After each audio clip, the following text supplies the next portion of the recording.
nyuma yo kurenganywa kwabo mu bibaya byo hasi, aba Wardens bimukiye mu bibaya byo hejuru, ariko ntabwo bigeze babaho ubuzima bwabo nk'abitaruye abandi.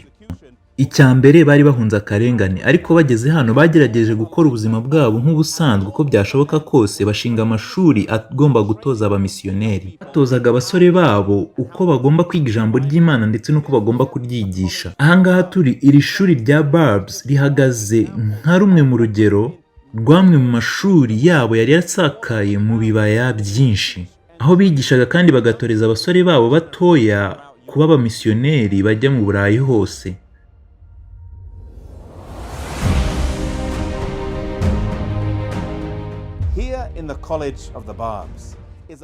Ahangaha mu ishuri rya Barbs hariho ameza bakoreshaga bandukura Bibiliya, ahantu abanyeshuri bakoraga ndetse bibavunnye cyane bandikisha intoki bakandukura Bibiliya kuva mu gutangira kugeza mu iherezo.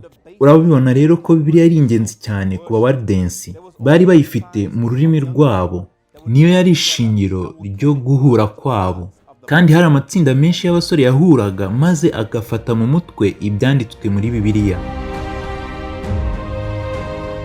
After studying here in the colleges in the valleys, the students would be sent out to many of the great Nyuma yo kwigira ahangaha, abanyeshuri boherezwaga kwiga mu ma-université atandukanye mu Burayi.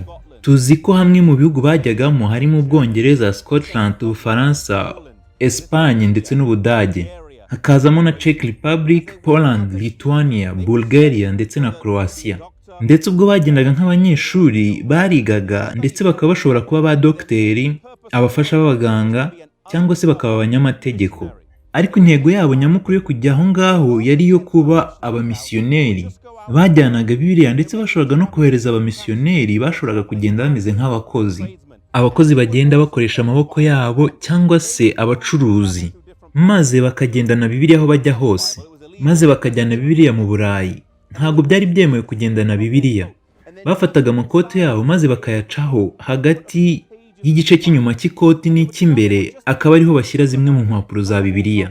Bajyanaga impapuro zimwe za Bibiliya, ntabwo bagendanaga Bibiliya yose, maze babona umuntu usa nkaho yishimiye ubutumwa bwiza, maze bagafata bya bice bya Bibiliya bari bafite mu ikoti maze bakabihereza uwo muntu. Ahari birashoboka ko uyu munsi ukora mu biro bya dogiteri, cyangwa se birashoboka ko ukora nk'umufasha w'abaganga mu bitaro, cyangwa se uri umwarimu wigisha mu ishuri runaka, cyangwa se uri umunyamategeko ukora muri kampani y'abanyamategeko. Ntabwo uhari kugira ngo ubone amafaranga yo kwishyura ibyo ukeneye. Uri aho ngaho uri nk'umumisiyoneri, Imana yahagushyize kubw'intego runaka.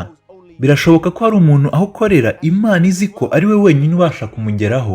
Nk'abanyeshuri nabo ntabwo bajyaga ku ishuri kugira ngo babashe kubona amanota meza gusa, ahubwo babaga ari ukugira ngo babe abamisiyoneri muri université zo mu Burayi.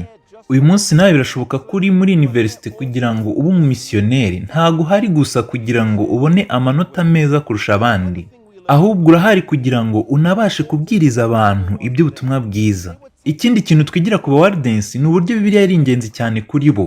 Niba barashoboraga gufata ibice bya Bibiliya bakabishyira mu makoti yabo maze bakabisangiza abandi bantu, ese twari dukwiye gute kwiga Bibiliya tubyitayeho ndetse tukabisangiza abandi aho twaba turi hose? Aba Wardens uyu munsi bahagaze nk'aho bagomba kudutera umwete, bakadutera umwete wo kugira ngo twige, bakadutera umwete wo kugira ngo tuvuge ubutumwa aho twaba turi hose.